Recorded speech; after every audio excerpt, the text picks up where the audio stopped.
दोस्तों, शिक्षित होना बहुत ज़रूरी है।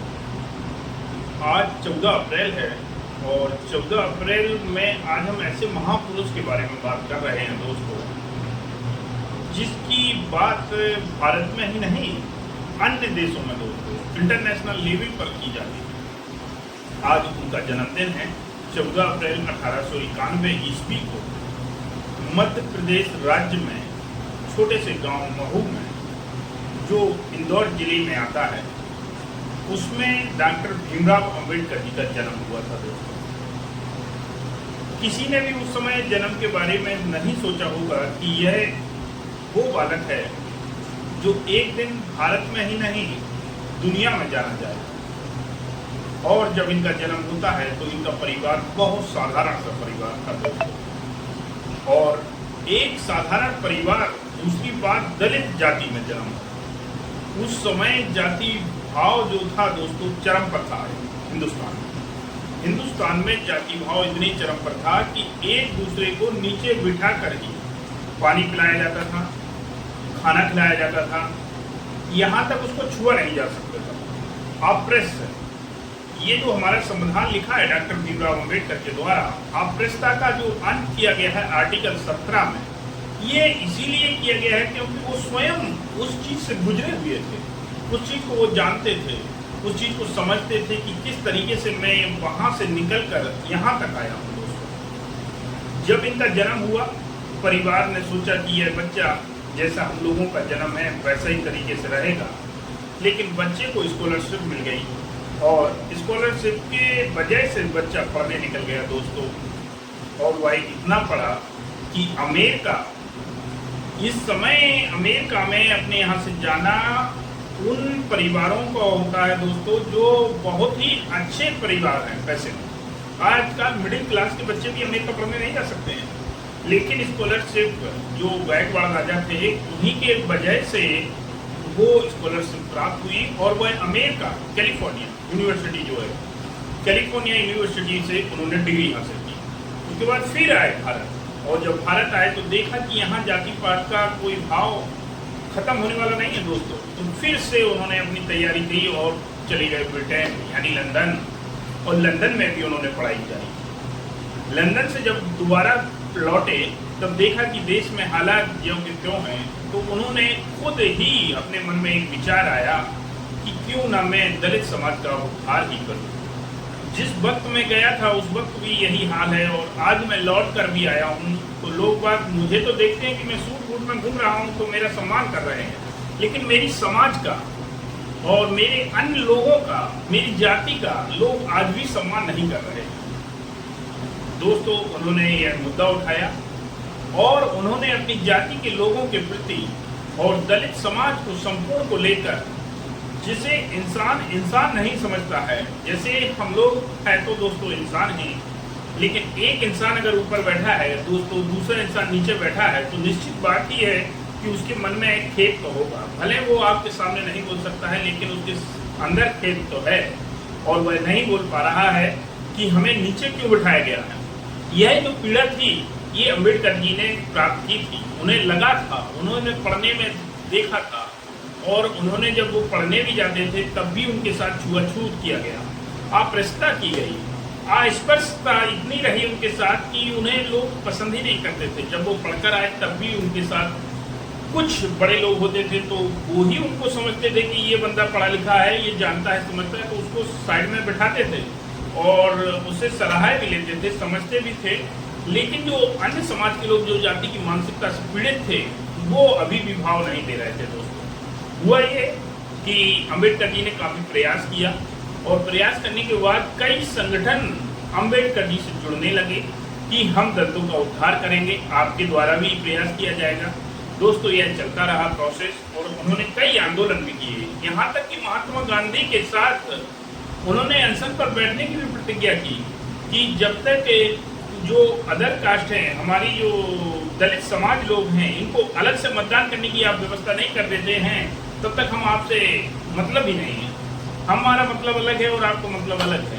किसी तरीके से ये पूना पैक्ट में समझौता हुआ है दोनों के बीच में कि हम ये बात नहीं करेंगे, लेकिन इनका उद्धार करने के लिए हम ऐसी ऐसी कई योजनाएं शामिल करेंगे या कई ऐसी चीजें लाएंगे जिनसे दलितों का उद्धार हो सके, तब जाके डॉक्टर भीमराव अम्बेडकर बापू जी के साथ यानी महात्मा गांधी जी से माने हुए थे। वरना तो वो दोनों लोगों के दोनों लोगों के अलग ही अलग विचार थे, विचार बन ही नहीं रहे थे दोस्तों। किसी तरीके से विचार बने, और विचार बनने के उपरांत जब हमारा देश आजाद हुआ दोस्तों, तो देखा गया कि सबसे पढ़ा लिखा व्यक्ति कौन है। पढ़े लिखे में उस समय कई व्यक्ति भी थे, महात्मा गांधी भी बहुत पढ़े लिखे व्यक्ति थे, और भी कई ऐसे व्यक्ति थे। लेकिन जो कानून, जो लॉ की डिग्री ये हासिल किए थे, उस समय लॉ की डिग्री हासिल तो कई लोग किए थे, लेकिन इन्हें कानून का विशेषज्ञ माना जाता था। एक सलाह दी गई कि डॉक्टर भीमराव अम्बेडकर को संविधान समिति का सदस्य बनाया जाए, और संविधान समिति के सदस्य अगर डॉक्टर भीमराव अम्बेडकर रहते हैं तो वह निश्चित ही कुछ देश के संविधान में ऐसा करेंगे, दलितों का उद्धार के साथ साथ अन्य वर्ग के लिए भी कुछ ऐसा करेंगे कि जिससे समाज को लाभ ही होगा। और इसी बात पर संविधान सभा की समिति का सदस्य बनाया गया दोस्तों। जब इन्हें सदस्य बनाया गया तो सदस्य तो 389 संविधान समिति में थे ही, ऐसे अम्बेडकर साहब जैसे 389 सदस्य और अन्य थे, लेकिन जो अन्य थे उन्हें किसी रूप में रखा गया। लेकिन डॉक्टर भीमराव अम्बेडकर समिति, डॉक्टर भीमराव अम्बेडकर को एक संविधान निर्माण की जो सभा, या हम कह सकते हैं ड्राफ्टिंग कमेटी का अध्यक्ष बनाया गया है।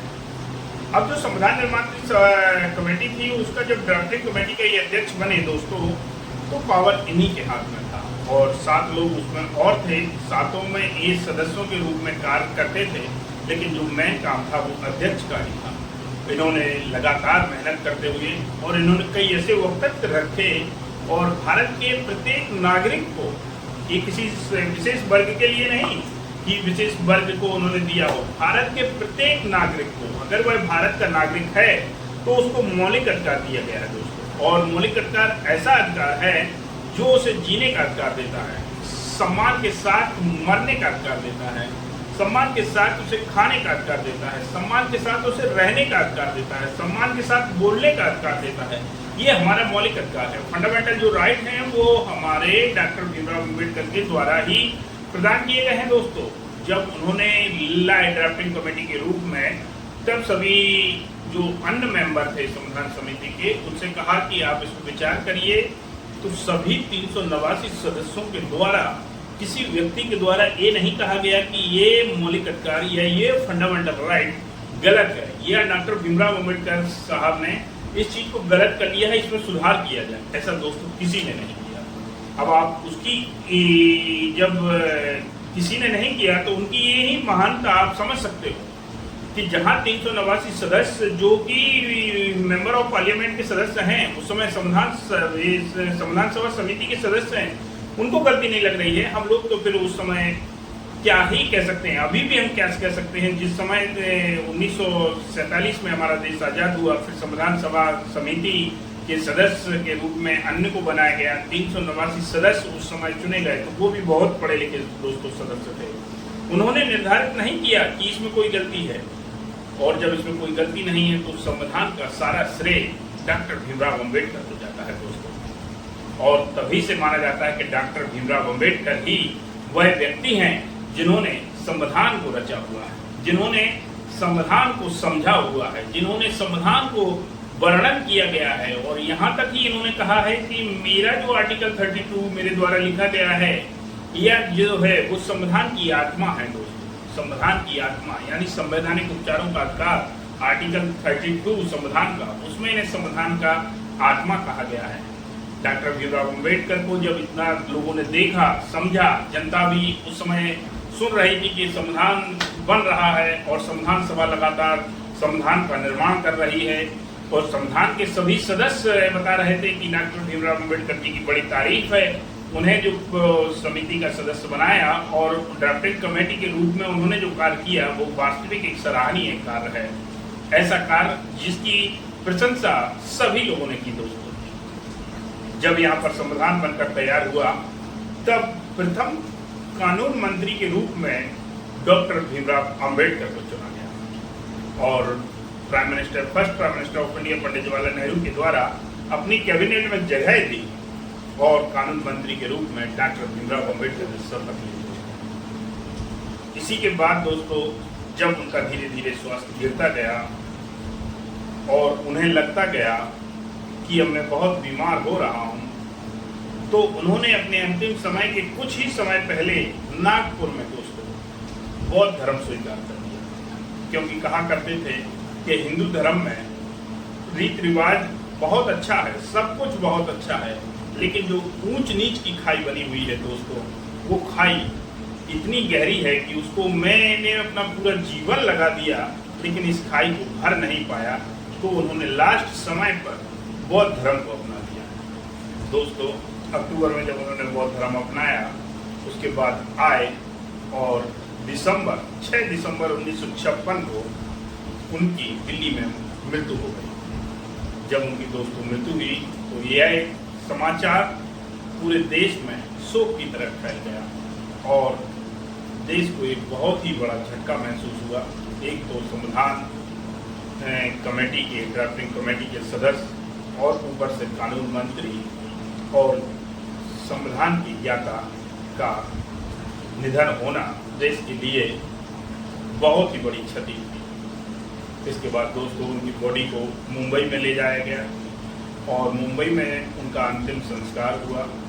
जहां अंतिम संस्कार हुआ वहीं पर चैत्य भूमि के नाम से उनकी समाधि स्थल को जाना जाता है। तो दोस्तों आज डॉक्टर भीमराव अम्बेडकर का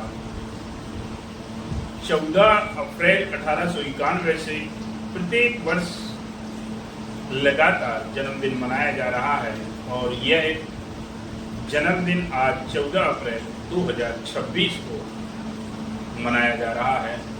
देश भर में, दुनिया भर में आप देख रहे होंगे दोस्तों, सोशल मीडिया पे हर जगह डॉक्टर भीमराव अम्बेडकर छाए हुए हैं।